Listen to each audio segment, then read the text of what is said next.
My name is Avery Caldwell. I'm 33 years old, and I have been paying rent to sleep in my childhood bedroom in Columbus, Ohio, since I was 25.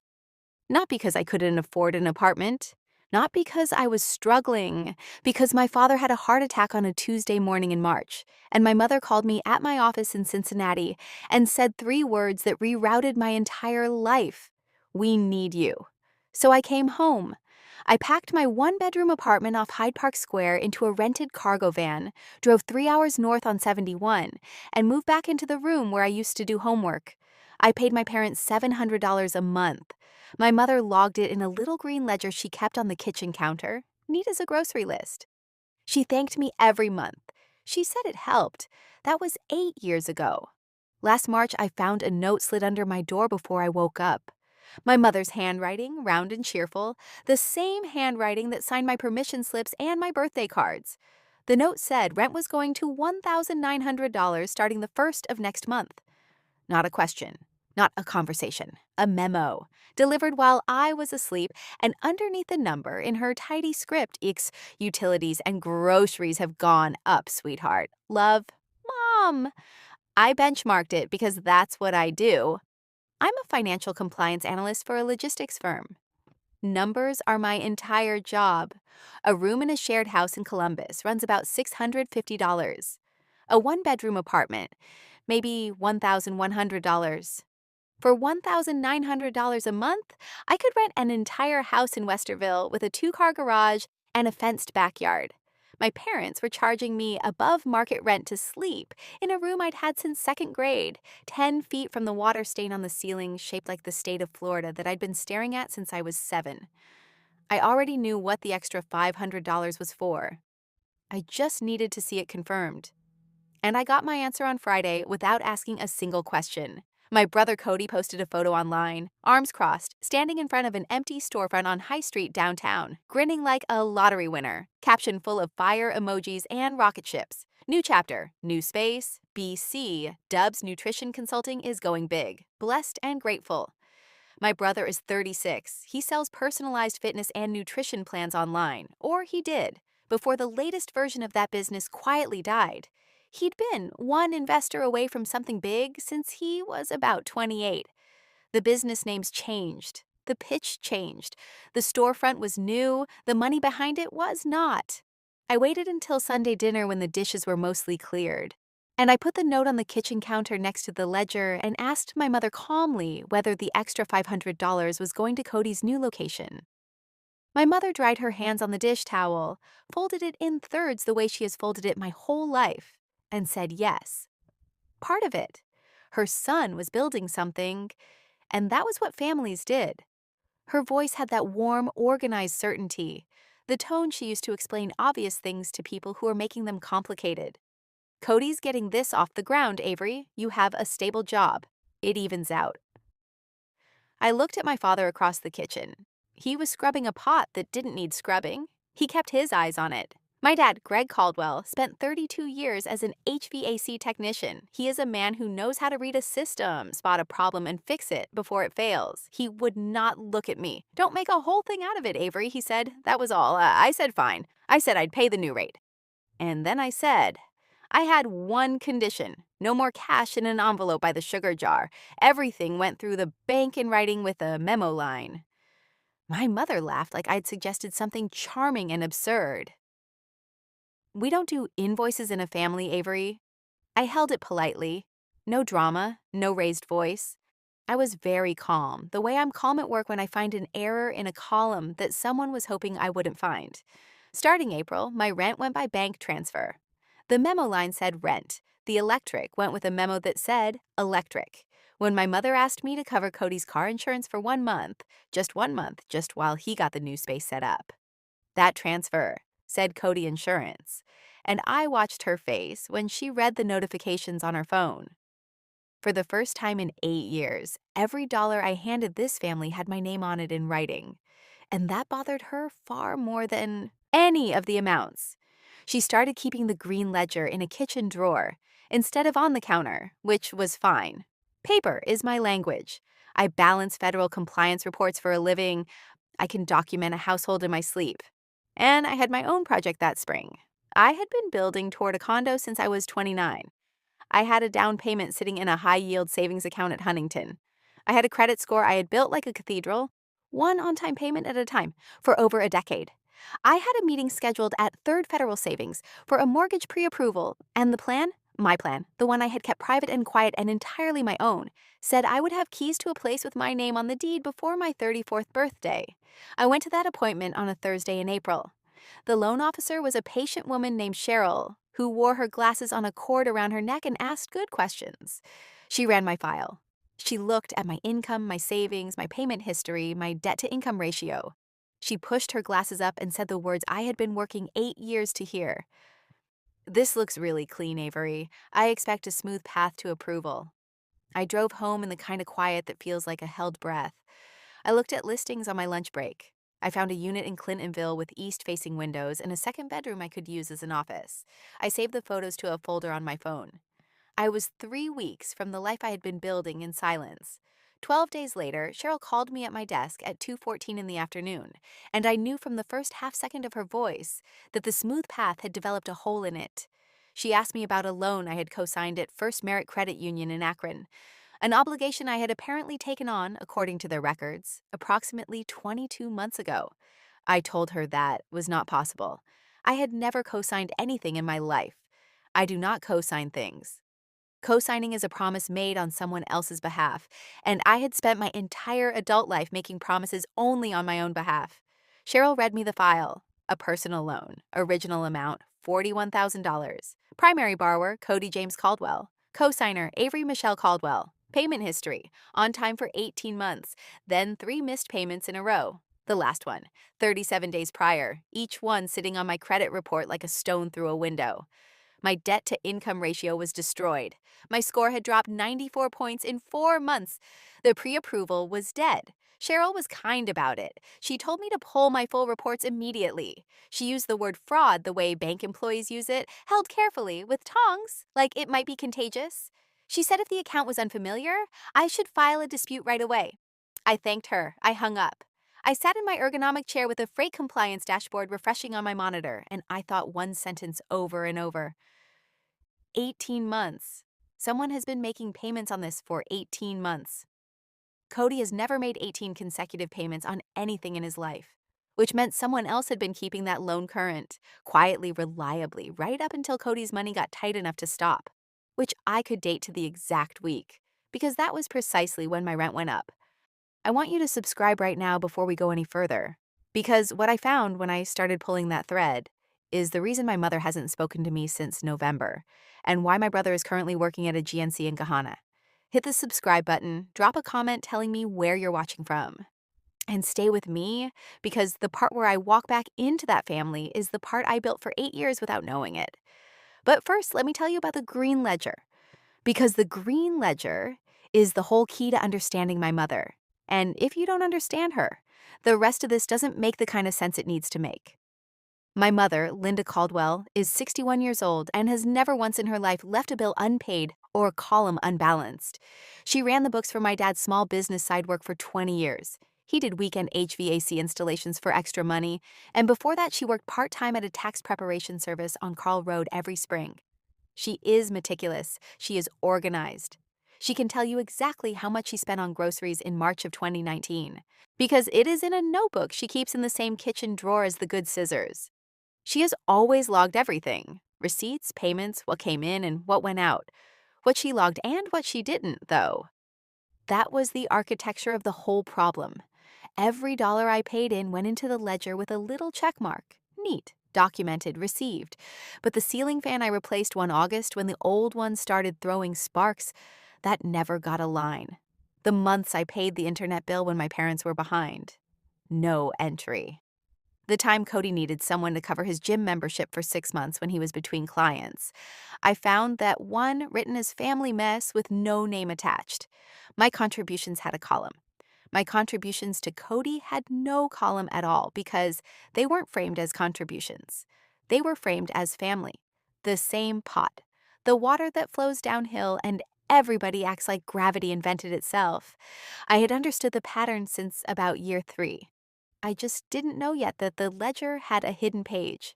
I drove to First Merit Credit Union on my lunch break the next day, still in my work blazer, and sat across from a fraud specialist named Kevin, who had the kind of flat, careful affect of a man who has heard everything twice. He pulled the loan file and walked me through my options. If the signature on the cosign line wasn't mine, I could file a fraud claim. The credit union would investigate. If they substantiated it, my name would come off the loan and the missed payments would be scrubbed from my reports. But the claim required three things: a sworn affidavit, notarized, a police report, and a name. Kevin looked at me when he said the last part.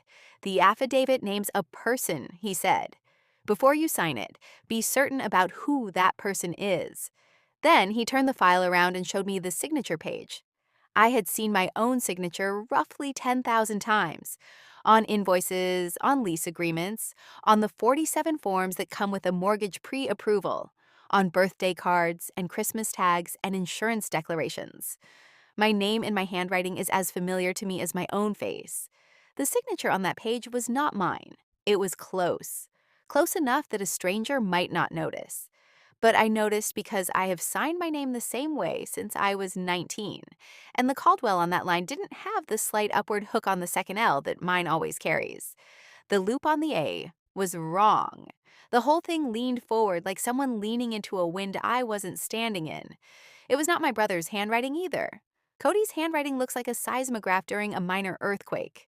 I knew one other person in my family whose handwriting I had been reading since before I could write my own. I sat in Kevin's office and did not say anything for 11 seconds. I counted them. I know because I was doing the only thing that keeps me calm when the numbers are going sideways. I was counting. Then I thanked Kevin, took the photocopied pages he was legally required to give me as the named cosigner, and drove back to my office. I submitted a calendar block for the rest of the afternoon and got to work. I pulled full credit reports from all three bureaus, not the app with the color dial, the real reports, 47 pages of them, every account, every inquiry. And there it was on all three. The loan, the hard inquiry that opened it, dated 22 months ago. I checked that date against my own calendar, and my stomach dropped through 3 floors of building. 22 months ago, the whole family had gone to First Merit Credit Union together. My parents were consolidating some accounts after my dad's third stent procedure. I had driven them. I had sat in the waiting area, answering work emails on my phone while my mother shuttled paperwork between the teller desk and the glass office where the account manager sat.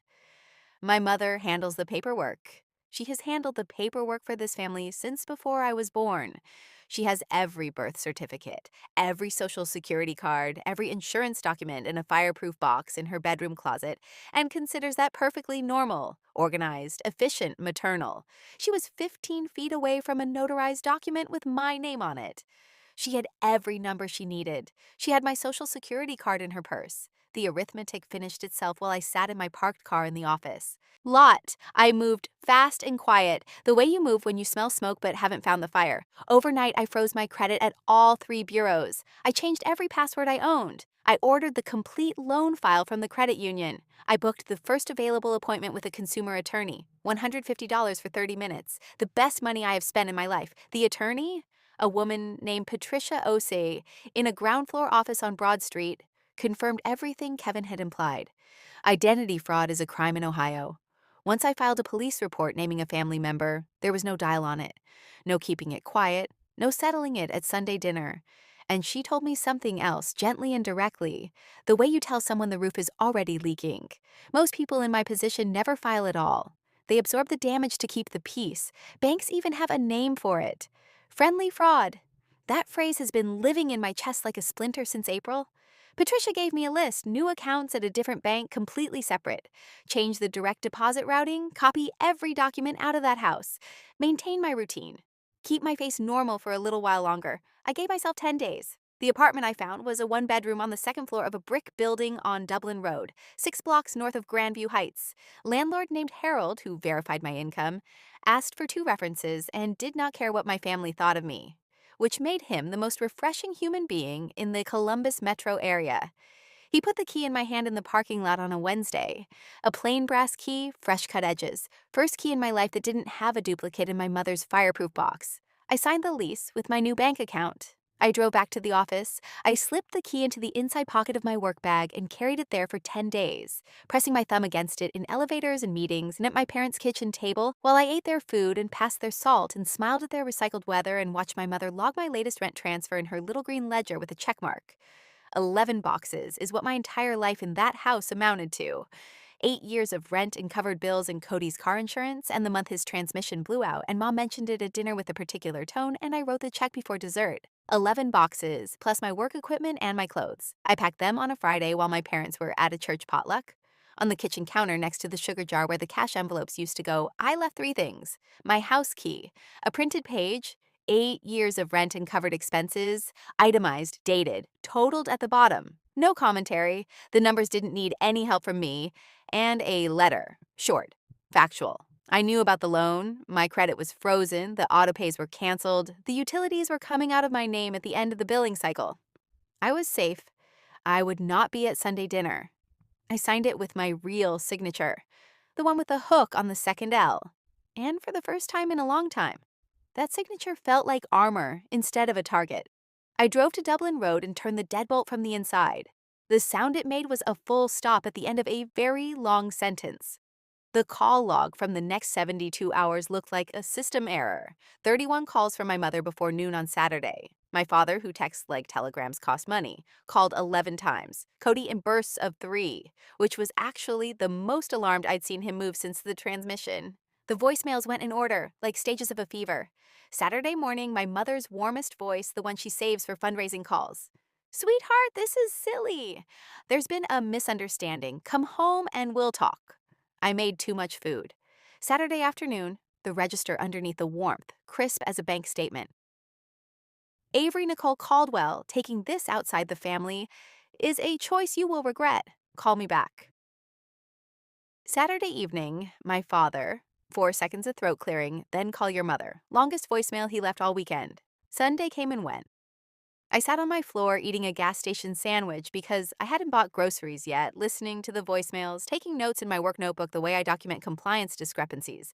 Time, duration, exact wording. Because I was going to need records. And because writing things down is the only prayer I know. Cody texted around 8 Sunday night. No punctuation. No capital letters. The message of a man who hasn't slept. You froze everything they had to use the savings account for the June payment, Avery. What did you do? Do you know what this does to Mom and Dad? They never did anything but help you come on. He sent it twice. Second time with the word please tacked on the front, which told me the situation was serious because Cody has not said please to me since 2014. The flying squad deployed on Monday. My Aunt Renee, who lives in Dayton and tracks family drama the way other people track weather fronts, left a 12-minute voicemail about forgiveness and the sanctity of blood. A cousin I hadn't heard from since a wedding 3 years ago texted to say my poor parents were devastated. My parents' neighbor, Mrs. Abernathy, somehow got involved and called to ask if everything was all right, which told me my mother had started talking to people on the street. Not one of them asked me what happened. Not one of them said the words loan or signature or fraud. Every call had the same actual content underneath the different packaging. Fix it, Avery. Make it right. Smooth it over. Come home. The interpreter slot was open. They just needed someone to step back into it. I did not call anyone back. On Thursday, Kevin called. The credit union had fast-tracked my claim because a document examiner hired by their own fraud department had compared the signature on the loan against 6 years of my genuine signatures on file, the checking account I'd opened there at 19, the direct deposit forms I'd updated twice, a dispute letter I'd sent in 2021, and issued a written determination. The loan signature was, and I want to quote his exact words, inconsistent with the established signature pattern of the account holder, and consistent with a third party of the same household. Consistent with a third party of the same household.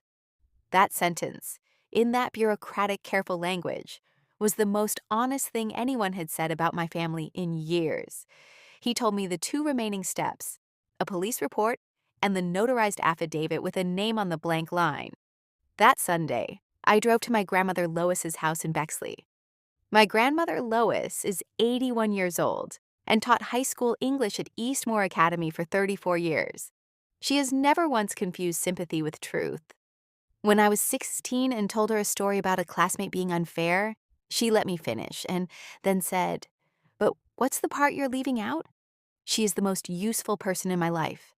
I laid out the whole file on her kitchen table: the loan, the signature pages, the credit union's determination, the bank statements from my account showing I had never received a single dollar of that $41,000, the timeline, the rent history.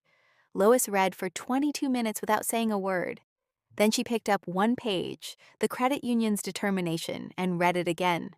"Your mother," she said. Not a question. I nodded. She set the page down, smoothed it flat with both hands.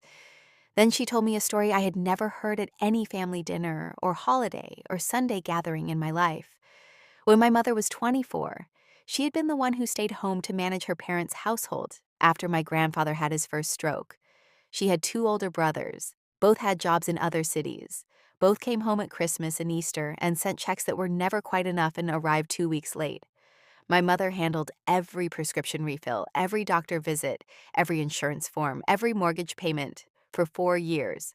Her brothers sent checks. Nobody asked her whether she wanted to be the one staying. Nobody named it as sacrifice. It was just what the daughter did.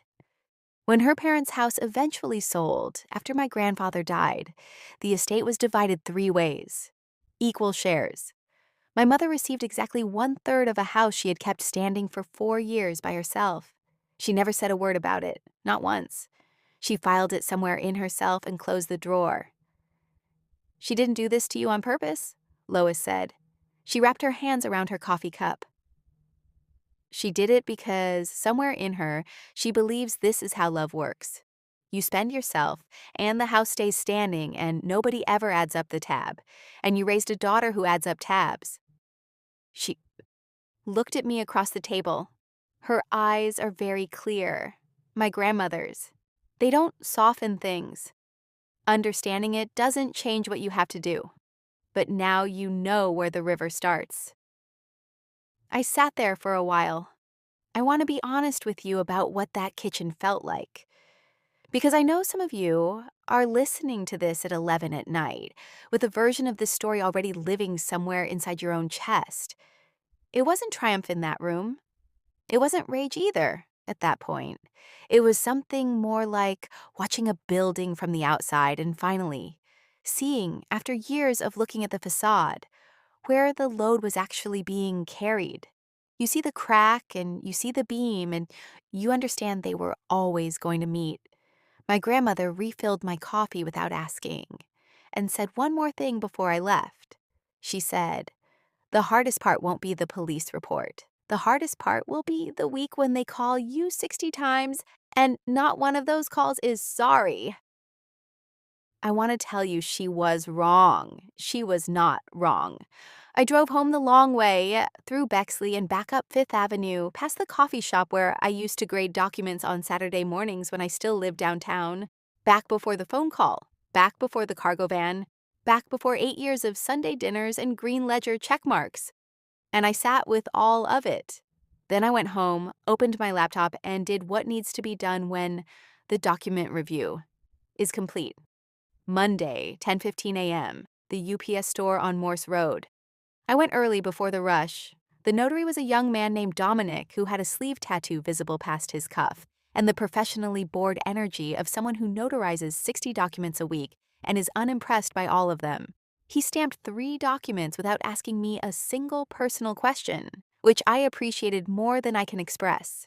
The affidavit named a person, my mother's name, in my handwriting, on a sworn document, the inverse of what she had done to me. Except mine was true. I signed it with my signature. The real one. The L with the hook. Dominic stamped it. $8.40. Next stop, the police non-emergency office on Joyce Avenue. A patient officer named Brennan took my report, assigned it a case number, and asked if I needed a victim advocate. I said no. I had my grandmother and a lease in my own name and a deadbolt that locked from the inside. Then I drove to Third Federal and resubmitted my mortgage pre-approval application with the fraud claim case number attached. the credit union's written determination attached, and a letter from Patricia Osei explaining the fraudulent account and its projected removal timeline. Cheryl recognized my name when she pulled the file. She said it quietly. Good. We'll flag it and watch for the clearance. The credit bureau disputes went through in 6 weeks, which Kevin said was fast for a substantiated fraud claim. And on a Tuesday afternoon in late September, I refreshed my credit report in my car in the Kroger parking lot on Bethel Road and watched the loan disappear. All 3 missed payments. Gone. My score climbed back up like water finding its level. Clean. The debt didn't vanish. It reattached to the people it had always belonged to. And then, because the machinery does not wait for the family to have their feelings about it, First Merit Credit Union, now holding a bad loan with only one borrower on it, issued a demand to Cody. And Cody, because Cody has never in his life dealt with a financial consequence that didn't come with a parent attached to soften it, called my mother. My mother called my father. My father called me, not to apologize, not to ask if I was all right, to tell me that what I had set in motion was going to, and I want to quote him exactly, bury this family, Avery. That's what you want? You want to bury us? I said, Dad, the loan has your son's name on it. I just made sure it didn't also have mine. He was quiet for a long time. Then he said, she was trying to help him. I said, I know. And I hung up and sat with that for a while, because it was true. She had been trying to help him. She had been trying to help him the way someone helps a drowning person, by pulling the nearest solid thing into the water. The solid thing was me. It had been me for 8 years. And she had stopped seeing it as taking because she had stopped seeing me as separate from the household. I was a resource, a line item in the green ledger, the number that balanced the column. Understanding that did not make the signature hurt any less.